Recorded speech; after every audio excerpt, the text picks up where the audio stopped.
and welcome you back to another episode of Justice for All Now. Today's show will be reflecting on the work of Burma Task Force with Adam Carroll, along with co-host Fozia Sayed, and members of the Long Island Bangladeshi Muslim community, both of whom are staff members of Burma Task Force. We will be focusing on the impact of COVID on refugee and refugee policies. Last week, our Burma Task Force focus show went viral in Malaysia, where popular sentiment has turned dramatically against the Rohingya refugee population there. Today, fears of the contingent are mounting, and although the region and through the region, some refugee boats have been allowed to land and others have not.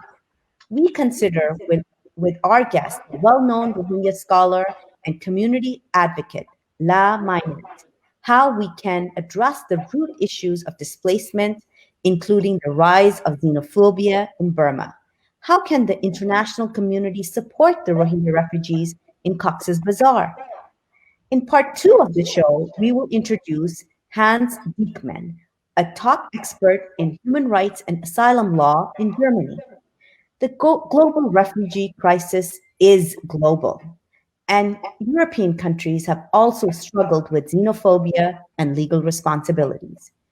What are the lessons of Germany, which has allowed so many Syrian refugees to arrive as refugees and has so far been managing its COVID crisis better than many European countries? What tools of international law can help the cause of the Rohingya and other displaced people? To discuss this, I welcome Adam Carroll of Justice for All's Burma Task Force. Thank you, Sister Hena. And I'm also welcoming onto the screen Sister Fozia Sayed. You're sideways, though. If maybe you can change. Yes. You're sort of popping out of the wall. Really?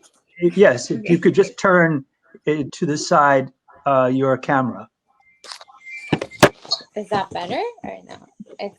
No, you're sideways. You have to change the camera orientation.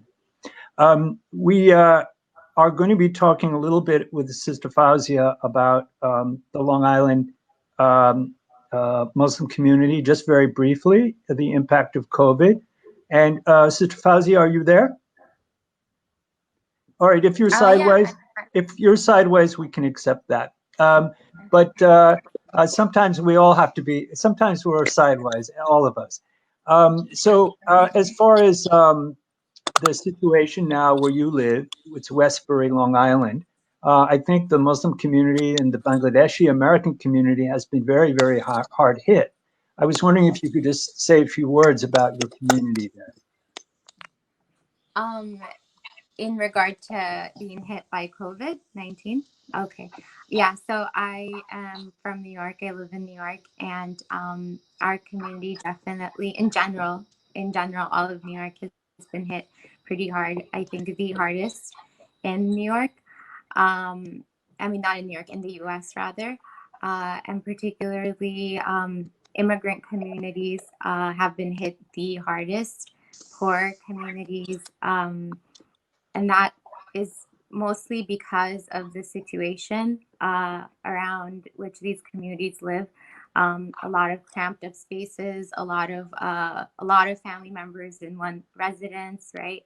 A huge part of the immigrant community being affected is also because of the fact that they make up majority of essential workers, right? A lot of doctors, right, just in general, and a lot of doctors and medical professionals, nurses, the physician assistants are Muslims, right, or immigrant Muslims, but also essential workers in the sense that workers that have to go to work that aren't getting paid like medical professionals, right? So those that work in groceries, those are in the gas stations. One group, especially home health aides. There's a lot of home health aides, right, that are taking care of patients or people that have health problems inside homes, and those tend to be, a majority of them tend to be immigrants, and a lot of them are Pakistani or Bangladeshi immigrants, and they were also in need of PPE, the protective equipment, but they weren't getting it, right? So because of that, there have been a lot of deaths due to COVID, but also a lot of like economic loss with jobs and things like that. So yeah, it's been pretty bad, and I Mhm. think so I think also, while the death toll and the contagion is more dramatic right now in New York City than many other places, people are also anxious about the situation back in Bangladesh. Earlier, we were discussing the plight of Rohingya in the camps, but also the various people who are um, in the region, Bangladeshis themselves. So as far as the current concerns about Bangladesh go, very briefly, what are your thoughts and concerns? so I mean, I can see firsthand the experience of being a New Yorker, and also seeing how a lot of like my immigrant family or friends or family friends are dealing with COVID. Like, every single person that I know has either lost someone or knows someone they've lost. But even more so, I know that when we talk to these families, I can speak as someone who's Bangladeshi here and part of the community here. When I or any of our family members speak to others here, they're even more concerned for their families in Bangladesh, right? I spoke to someone who lost someone here of COVID, and immediately after talking about that particular situation they were facing, they immediately spoke of, oh, but in Bangladesh it's so much worse, or I'm so scared for my family. The One of the concerns has been the lack of, I guess, action by the Bangladeshi government, right? And the lack of not like the lack of access to information, right? Not being told the truth about coronavirus, what it actually, the gravity of it, right? Not And that lack of access of information also extends itself. That's just the general public, right? Because their hope, from what I hear and what I've also read, of course, what Bangladesh is hoping, it seems, is that they don't want to create a frantic chaos, right, among people, right? And they just want to keep fears down, and they want to keep everyone as calm as possible, right?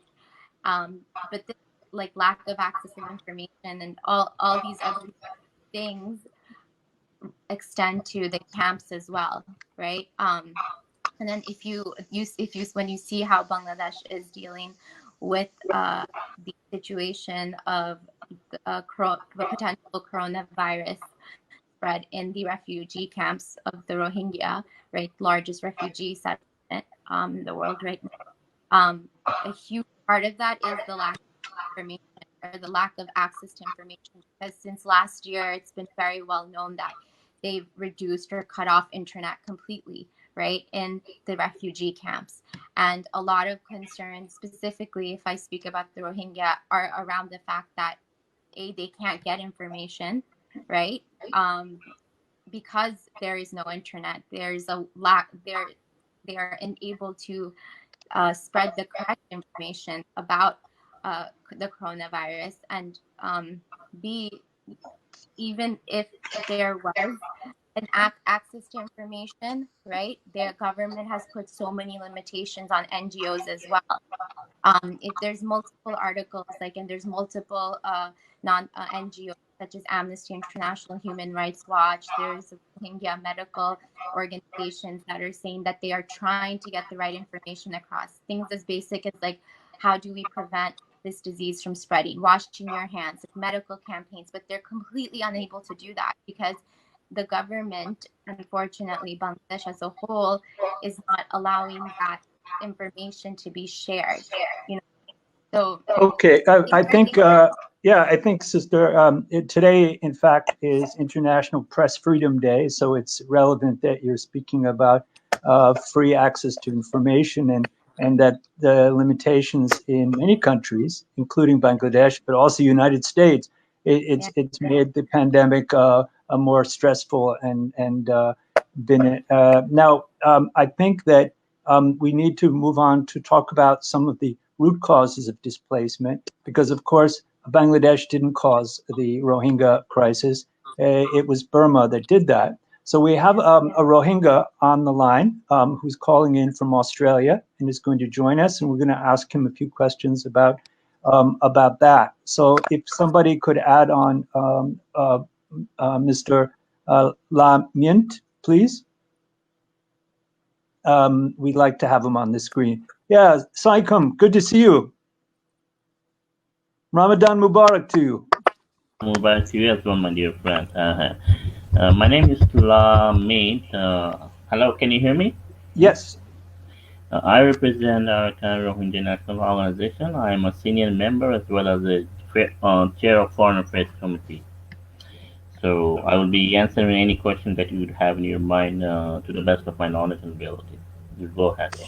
Yes, thank you very much. Yes, we do have a few questions, and wanted to start off with, first of all, you were teaching here in the U.S. and you also teach in Australia. You're Yes, in I Australia now? Yes. Yeah, Good. due to the global pandemic, at the moment, I think I'm better off to stay in Australia than in US. Certainly. I'm based in Boston. I'm based in Boston. I am engaged with Boston University as well as a university here in Australia. Mhm. Okay. How many Rohingya live in Australia? There are about 3,000 Rohingyas living in Australia. Yeah. And are they all in Sydney or are Well, they scattered around? well, they're scattered around the east coast of Australia. So 1,000 each city, like Sydney, Melbourne, Brisbane, each city has approximately 1,000 Rohingyas living in between these areas. Hmm. Yeah. Many of them are settled down. All of them have been given either a safe haven or a refugee visa. But I came to Australia a long time ago. I'm an Australian citizen. That's Uh, great. I think that some of Australia's refugee policies have been criticized with yeah, the use of islands. Yeah. I'm aware of that. But compared to other Western nations, Australia is Mhm. doing much better than those countries. I'm not defending Australia. I'm being objective here. Why? Because all of those boat arrivals who came to Australia have been initially or gradually they have received a visa. But there are some rules that you have to follow if you come to a country. So you Mm. cannot bypass those particular rules. I do have sincere sympathies to all asylum seekers all over the world because I myself come to Australia as a political refugee. So I understand how it feels like to be a refugee and where you come from and the reason that you came to the reason that you flee your own country. We're facing this as a whole community back there in Burma. So I understand how it feels like. But however, there are some rules and regulations that you need to follow, unfortunately. And I wonder if Sister Fauzia, if you're still on the line, if you'd like to ask the next question about camp conditions. Yeah. With respect to the Rohingya community in Bangladesh, hello. Yeah. Hello. Yes. We do take this opportunity to recognize and appreciate the generosity of Bangladeshi government, as Bangladeshi government and people are hosting 1 million refugees at a time when much of the international community has depended on over the sea. We also make urgent appeal directly to the Honorable Prime Minister to continue her compassionate assistance toward the Rohingya people. In addition to that, I would like to add a couple of condemnation to the COVID-19 in Bangladesh refugee camp. I think that situation in the camp and it's deteriorating. It's getting worse off. the fear of COVID-19 is there, and there's a grave concern with there, but there's not much of the facilities uh, to uh, to to combat it. So we are more focused on the bringing the awareness of the COVID-19 within the camp, and we're also concerned of the local change of attitudes, and we think that enemy is playing behind the scene to make the situation more tense against in a situation like local versus the Rohingya refugees in the area of Cox's Bazar. We hope the people and officials will not fall into a ploy that's been orchestrated by the Burmese regime. In addition to that, the Burmese regime is also well known for its inhumane and psychological assaults and misinformation. Even the recent violence in Rakhine State are systematically orchestrated by the Burmese military itself. That's right. There's the Burmese military has refused to abide by the UN Secretary General's call for a Yes, global ceasefire, even though many of the militias have agreed to yes, do that. And we yes, see that the number of killings and disappearances have been increasing again in Rakhine State and Chin State and elsewhere. yes, yes. I Uh, agree with you. yeah. Mm. Um, Because so, I think if I may add on that particular situation, we are not the only ethnic group in Burma who is suffering under this brutal regime. Burma has been in the state of civil war ever since its independence, 70 years, so more than 70 plus years. So especially the ethnic group like the Chin people are also subject to mass atrocity crimes like genocide and war crimes that has been brutally committed by this regime over the last 70 years. Sister Fausia, would you like to would you like to ask a follow-up question about Burma?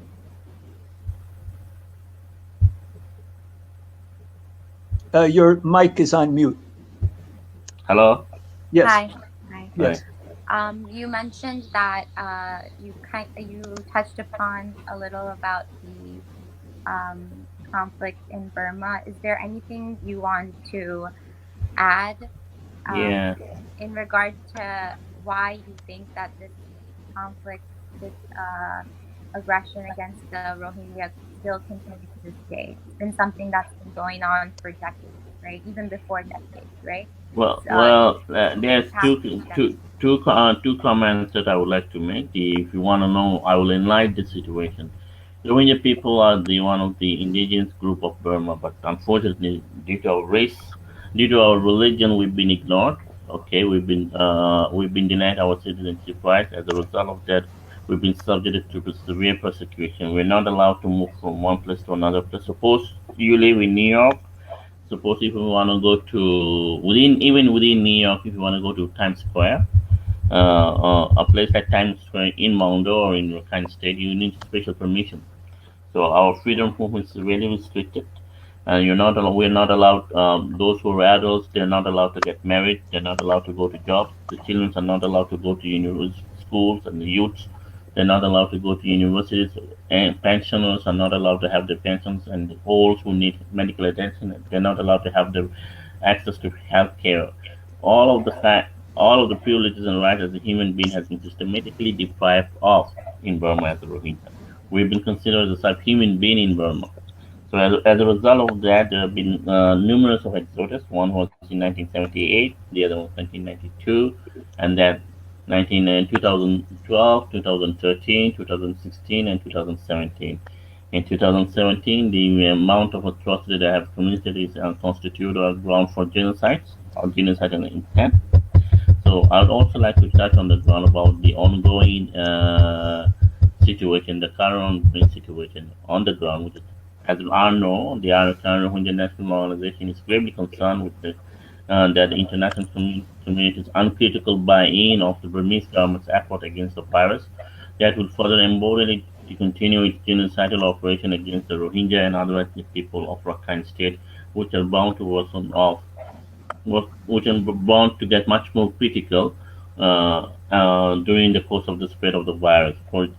For it is crystal clear that hundreds of thousands of the IDPs in the Rakhine State, IDP means internally displaced camp. There are lots of IDP camps in Rakhine State since 2012. The Rohingya people at the moment are the only people in the world who have been living in RDP camps within their nations. They became refugees within their own motherland. So this is a very appalling situation. Um, and those who are in refugee camps are both confined to concentration camp and newly displaced from the Burmese army's strenuous air and ground offensive. So on top of that, those who are living in their residential areas in North American state have been subject to assault by Burmese army, particularly by its air forces.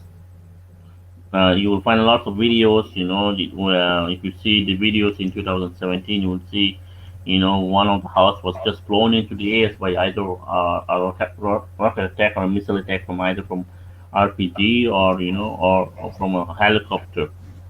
It's very appalling. You had mentioned, Mr. Mint, that 18 foreign ambassadors had called for the end of armed conflict amid the COVID pandemic, but that the statement failed to identify the Burmese military as the main aggressor. Yes, that's what I'm trying to emphasize here. Burmese government, uh, they medically, the first victim of COVID-19 was a Rohingya Muslim in Burma. Okay, mm. and when he died, he passed away. They did not respect his privacy. And the way they portrayed him was a kind of like foreign. He was traveling a lot. He was making a lot of travels to overseas. So instead of respecting his privacy, they went to shoot all his premises in Rangoon and elsewhere, and people were trying to sting. So as I know, there have been countless of Rohingyas who have been, or other Burmese cities who are subject to this, who are not immune from that, widespread pandemic. However, if you see the report in Burma, it's quite other way around. You had And with mentioned, respect to what you have said, yeah. You had mentioned that since the ICJ ruling in January of this year, there had been no new international sanctions. And what do you think, though, the Western investors and World Bank should be doing now? I think you're an economist. What are your thoughts on that? Well, I think the deadly spread of the virus is forcing the governments all around the world to reassess their priorities and to realize that all the citizens need to be equally protected or all who are at risk. So they have to be equally protected. We ask the governments to transpose the newfound awareness to Burma and also unconditional support to a government that's driving a large sectors of its population into arms of a pandemic will finally to be at risk to all populations. So we have to know Yes. yes, go ahead. Yeah. So, as far as the international community goes, what can be expected of the United Nations and its agencies during this crisis? I know that you work a lot with the UN and you make a lot of visits to the UN here in New York in normal times, and also you speak with other agencies. So, what is your advice, and what would you like to see? Before I go up into what before I answer directly to your question, I just want to give you a follow-up thematic timeline. The post-Holocaust promise of never again proven to be a hollow for the victims of the genocide and mass atrocity crimes in a country like Iraq, Rwanda, Bosnia, as well as in Cambodia. More recently, there have been a growing number of attacks on international law and human rights, with an alarming increase in mass atrocity crimes and genocide against the Rohingya people in Myanmar and in a number of countries. The UN Security Council has failed to adequately respond to catastrophic crisis in a country like Burma that has led to exponential increased suffering of human suffering, particularly the Rohingya people. Although that has become a global, our issue has become a global crisis. One region in particular has borne the brunt of the resulting instability. Burma, as a result, must fully comply with the decision of ICJ order and address all underlying conditions that will lead to a genocide, including by repealing and amending all the laws that systematically discriminate against the Rohingya people.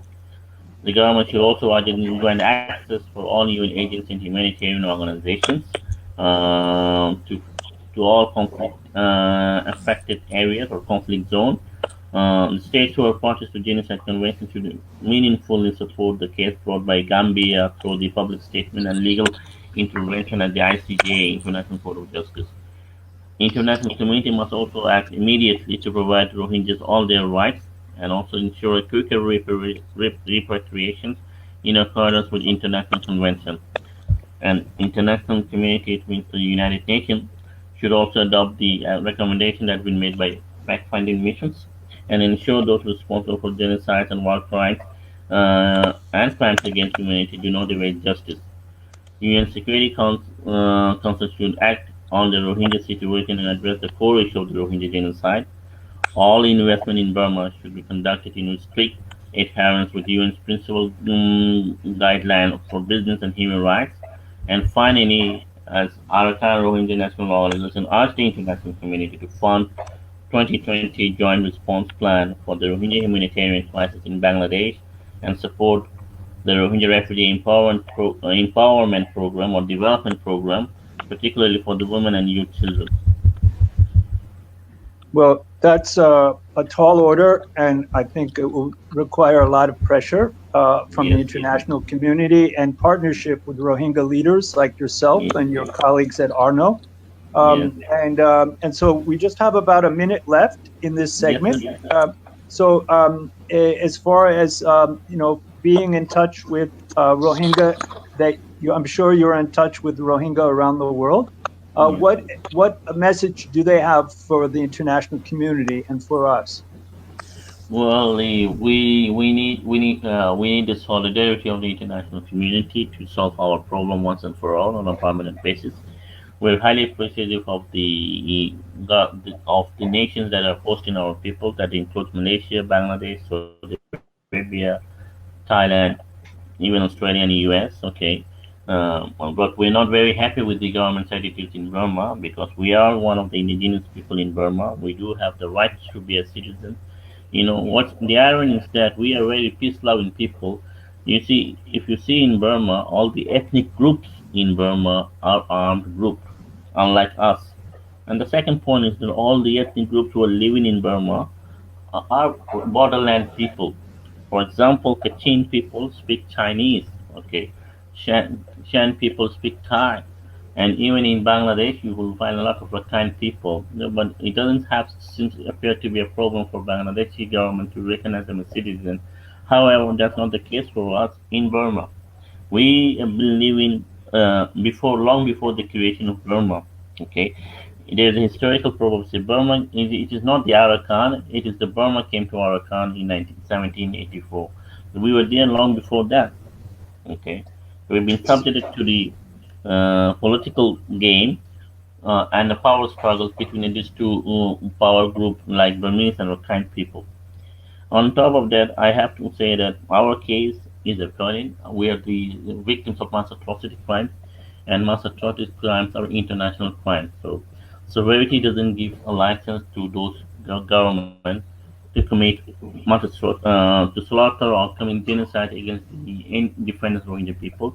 So we need international assistance. Thank you very much, and thank you for being on the show. In the next segment, we're going to be speaking about international law as far as it relates to the refugee crisis and specifically Europe, which is in a similar role in its sometimes harsh response to refugees arriving on their shores. So thank you very much for being on the show, and we'll be in touch, and we're going to say goodbye to you and Ramadan Mubarak. Ramadan Mubarak. Thank you very much. Thank you. So we have another guest for the second segment, and Fauzia, do you have the script in front of you? Would you like to introduce him? Oops, vanished. Okay, we have Jens Diakman, who's joining us. Yes, there you are, and there's Fauzi again. Welcome to the show. Are you there? You just vanished again. Okay, there you are again. Yes, welcome. Willkommen. Thanks for joining us. You know, this is a show that has just started about 2 weeks ago, and I'm only on it once a week. So when I'm on the show, we tend to focus on Bangladesh and on Burma, and other shows focus on other displaced people and persecuted minorities. The refugee crisis, those 71 million displaced and refugee people, that certainly relates to your role in Europe working on asylum and asylee requests. So first of all, though, before we get into your own work, you're in Germany, and I was wondering if perhaps you could say something about the overall atmosphere these days in Europe and specifically in Germany regarding refugees and migrants. Yes, Adam, thank you very much for inviting me. Can you hear me? Is it okay? Yes. Thank you. Yes, in fact, I started to work for refugees in Germany exactly 30 years ago. It was in April 1990 when I was a law student, and I started to work for Amnesty International as a volunteer consultant for refugees. And you might remember after 1989, after the breakdown of the wall between East and West, a lot of refugees came to Germany. And so for me, in the moment, there are a lot of déjà vu moments when a lot of applicants, people, families came to Central Europe and asking for protection. And I can compare it with the response of society 30 years ago. And I can say that the big difference is that civil society, NGOs, are much more and better prepared for the situation after 2015 as we have been prepared in 1990. We have strong networks between professional NGOs and civil society actors. And I can speak for Germany, of course, in this moment. Germany shifted from 1990 to today to an immigration society, regarding itself as an immigration society. This is a broad consensus, and this was the base for dealing with the refugees situation in summer 2015. Let me say, perhaps more properly than other European countries, because there was a broad consensus between the parties, the social society actors, and civil society. Nevertheless, saying this, there are some similar responses. We are dealing with a growing number of xenophobic, right-wing activities in Germany and Europe. In Germany, we have now a right-wing party in the federal parliament with a very aggressive tone, speeches and proposals against refugees. So it's a lot of things to fight in daily work. We have an atmosphere where journalists are attacked by right-wing people. Members of parliament are threatened if they are engaged for refugees. So there is, in fact, a broad consensus among the majority, but it's under attack. And this was the situation now when the COVID-19 crisis started. We have been prepared. We are dealing with integration during the last years.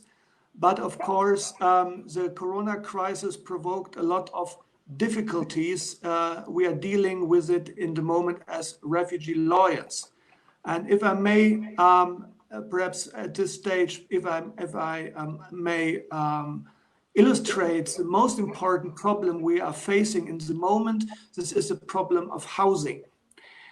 Last year, the coalition of Ms. Merkel and the Social Democrats, they are passed a new immigration and refugee law, forcing refugees to live not only 6 months, but 18 months regular in camps before they are transferred to normal local villages or cities. And so we have a lot of thousands of people living in this kind of camps when coronavirus crisis started. And the biggest challenge as an asylum lawyer at the moment is to try to get the people out of the camps, because the government imposed a lot of regulations to protect the health situation of the citizens and the people living in Germany, to prevent infection, all these things. But this is the same to apply on refugees living in camps, but it's not possible to take care for them under these living conditions. Refugees are living there with 4, 6, 8 people in one room. Social distancing is not possible under the circumstances. And so our problem, to put it very briefly, is a double standard. Under the corona crisis, now we have a double standard problem, that we are dealing refugees under pressure with different medical standards than normal German or European citizens. This is the biggest challenge today. Well, compared to some of the other European nations where we've seen a lot of xenophobia,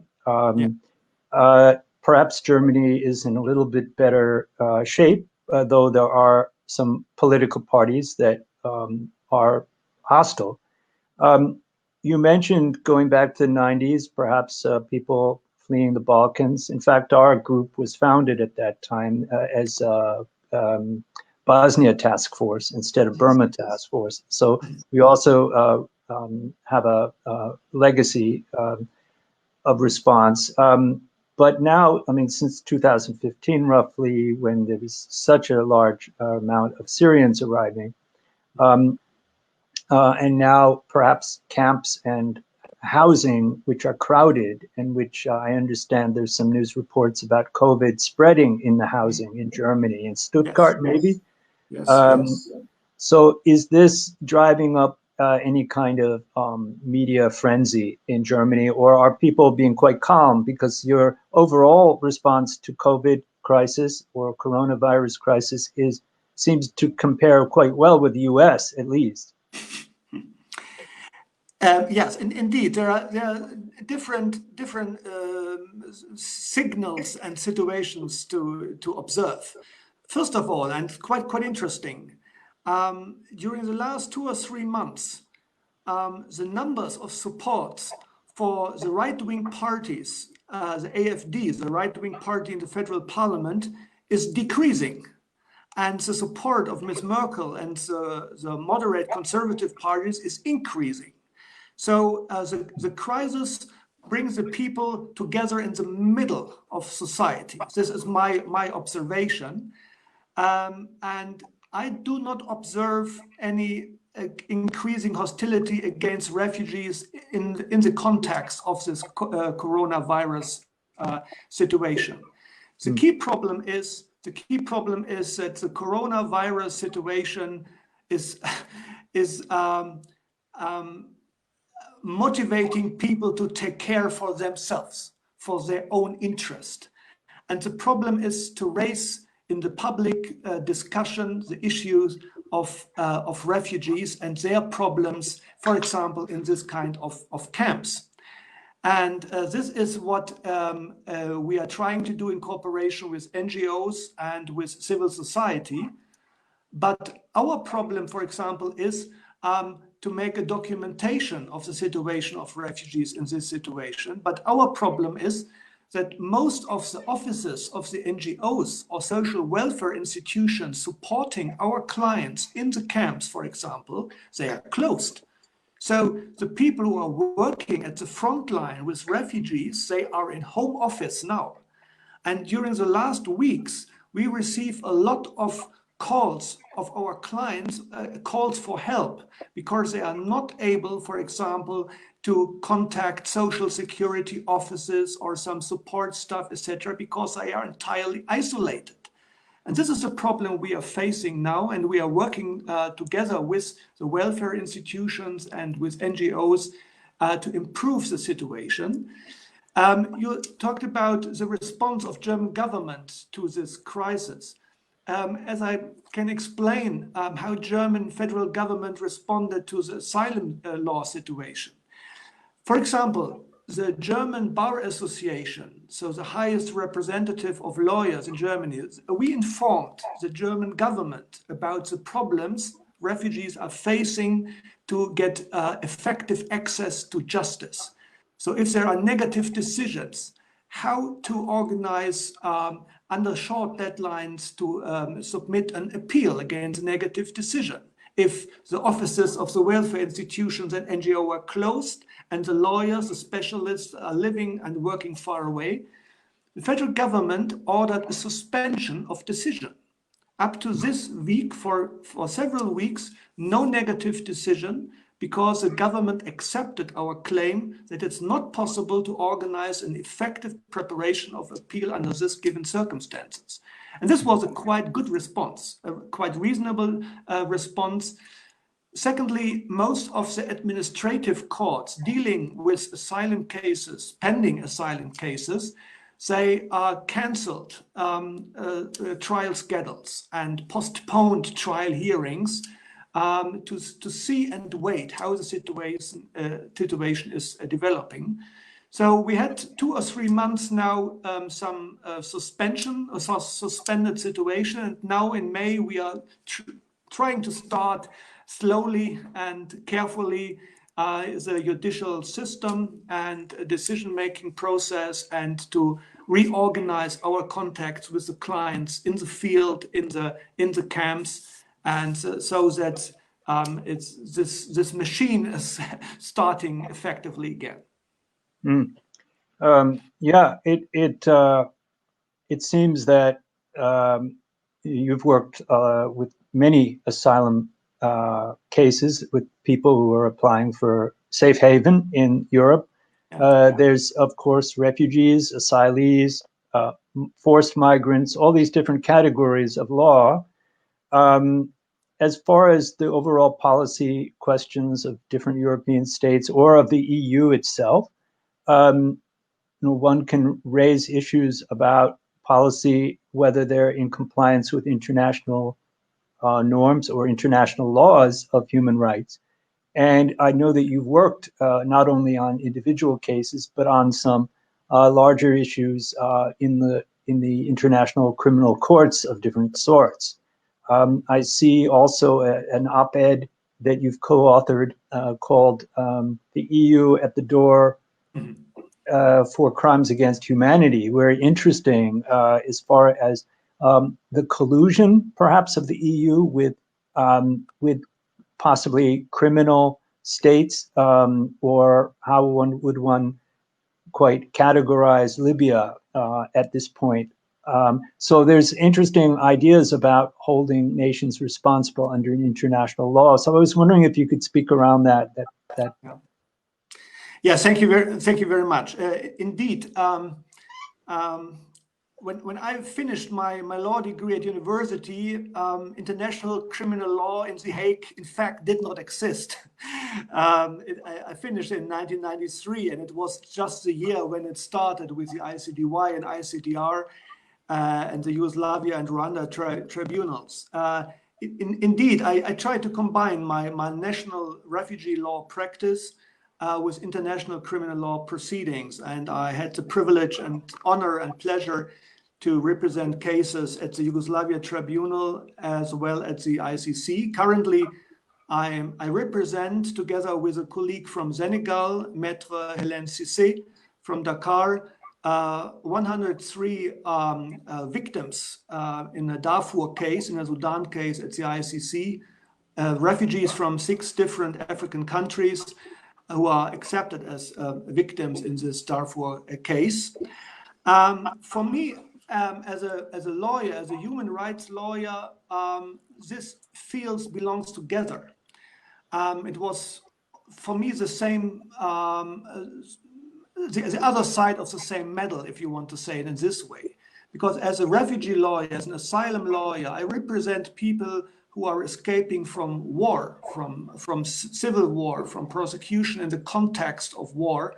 And in the international criminal law, you are dealing exactly with this war war scenarios. And my observation during the last years, and this is quite shocking or astonishing or surprising at least, refugee lawyers normally do not have a clue about international criminal law, and international criminal law lawyers do not have a clue on asylum law. This is my observation. And in 2017, from the International Bar Association, we have an annual conference, and we started a panel discussion on exactly this issue to analyze the situation in the Mediterranean Sea from the international criminal law perspective. You know, we have the Geneva Convention for Refugees, we have human rights bodies, we have human rights forums, etc. But due to my opinion and by the opinion of a growing number of international lawyers, international criminal law is a very strong and powerful tool to use and to make effective use of in the context of the migration crisis. If you, for example, see the situation in the Mediterranean Sea, the European Union, for example, in the mission Sophia, the European Union was active in the Mediterranean Sea with airplanes. They supervised everything. They took anything on video and on radar. They had a lot of ships in the Mediterranean Sea. But in fact, they did not take over the command in this in the rescue activities. In contrast, they trained and financed Libyan government institutions, and so in fact, with European money, Libya was taking over people who are rescued in sea. And if you see what we have in information on the situation in Libya, it is quite clear that this is an entirely unacceptable situation. There are systematic violations of basic human rights. And in fact, Europe knows this. Europe knows this. Europe is financing this. European countries are cooperating with Libya in this context. And Europe is closing their eyes. And this is the most disastrous aspect. They closed the mission Sophia. They stopped it. And in fact, they left the people alone in the Mediterranean area. And therefore, I strongly support the initiative of Branko and Shabazz to initiate a kind of Article 15 submission to the International Criminal Court and to inform the court about these issues and to analyze it from the international criminal law perspective. And I think that there is a starting point for the ICC to analyze the situation under the term of crimes against humanity by omission, at least, by omission or because of the cooperation with Libya. The problem of the submission of Branko and Shabazz, individual human rights lawyers from last summer, is the evidence.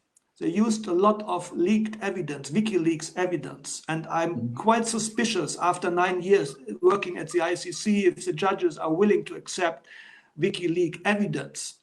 So I'm dreaming of a project, a comparable project run by major human rights and refugee law institutions like Human Rights Watch, like Amnesty International, the Coalition for the ICC, to prepare and to submit a paper under Article 15 of the Rome Statute, analyzing to what extent European countries and government, and it means individual politicians, are responsible for the deaths or the mistreatment of a high number of refugees just looking for safety in the Mediterranean area.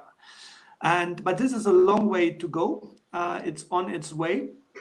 But this is one of the projects I'm really trying to support and to bring these fields together, refugee law and international criminal law, because my observation is that human rights bodies or human rights courts, of course you can address them,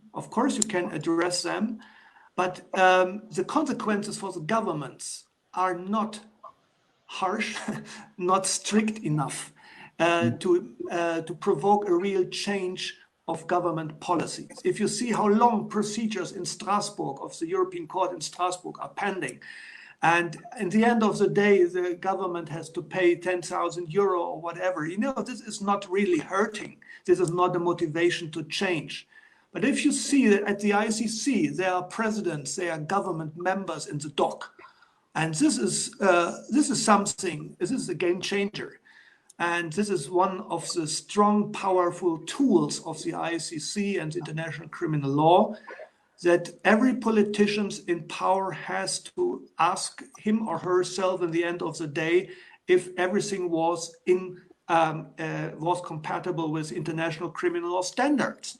This is fighting impunity. This is what the European Union stands for. And yeah, this is a long road to go.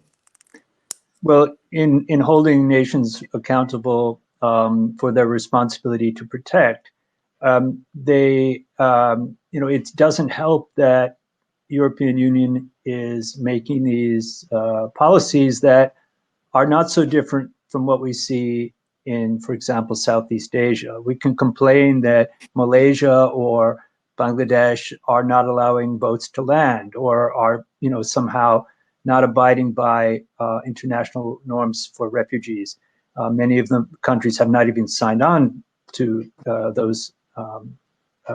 So as far as trying to convince the world that instead of hypocrisy, the rule of law does prevail, I'm wondering what you think can be done. I mean, we see that with the ICJ case of Burma, that was very helpful. Those provisional measures are very helpful, but we're expecting in 2 weeks or so a response from the Burmese government. We'll see if it comes on time, or we'll see what it is, and we'll see how the international community responds to it.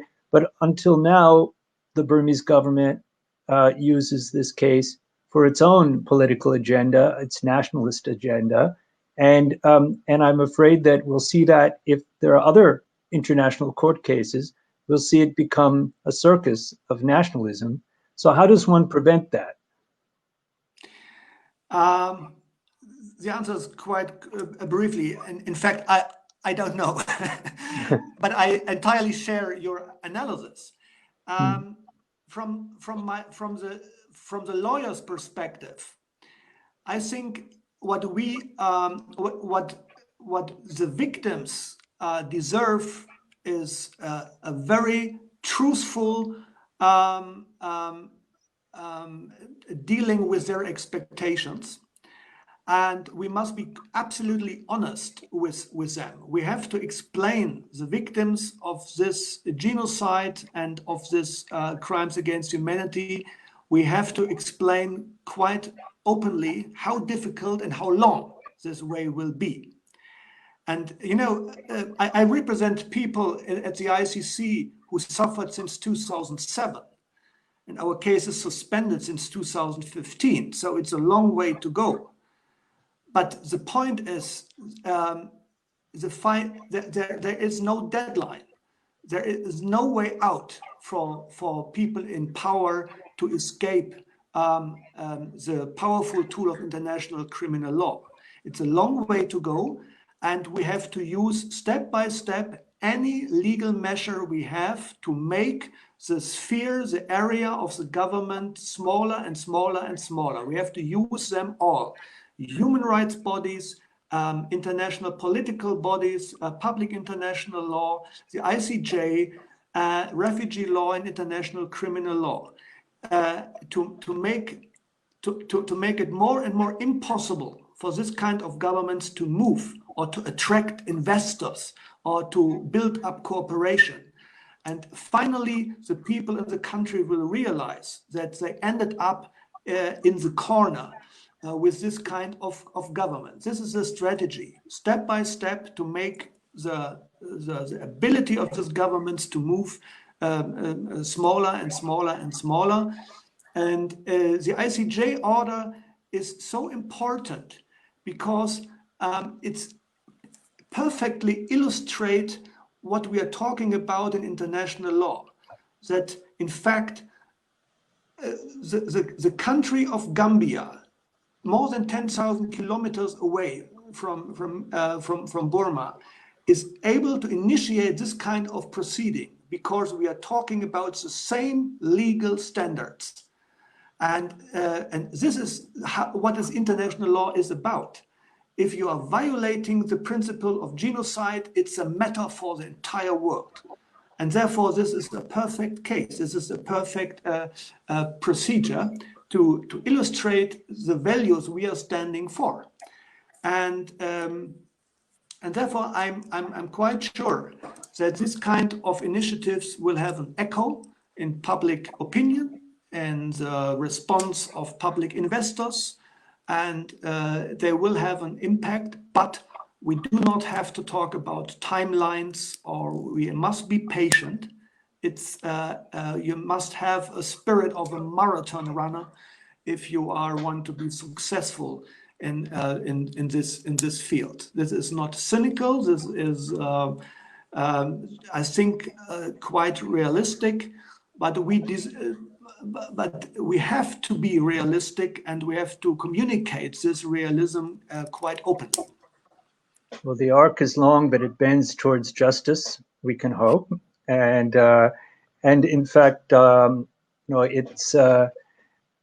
it's because of people like you that, who are working inside, who are engaging with the system, who are pushing it in the right direction, and who have faith and patience, that we can have some hope in justice in the long run. So, whether it's the Rohingya people or other groups who are being beaten with the sticks or at the short end of the stick, we want to make sure that the vulnerable are, especially now with the health crisis, remembered and included and embraced as fellow human beings. So thank you very much for speaking with us. And I don't know if Sister Hena is here for the close-up. We are having, not Sister Hena, but Sister Fauzia. We are having some difficulty with her image appearing sideways. But we do have an announcement of another YouTube video that we did just last week. This is about COVID-19 in Bangladesh. It's relevant. And if you go to the website, we will be posting the link to this on our Facebook and our YouTube pages. I speak on this, and we are also dealing with some of the same issues that we spoke about today, but our partner, Rise for Rohingya, brought on some medical professionals working in the camps in Bangladesh. So it might be of interest. So I'm winding up. Sister Hena, I see you. And would you like to close us out?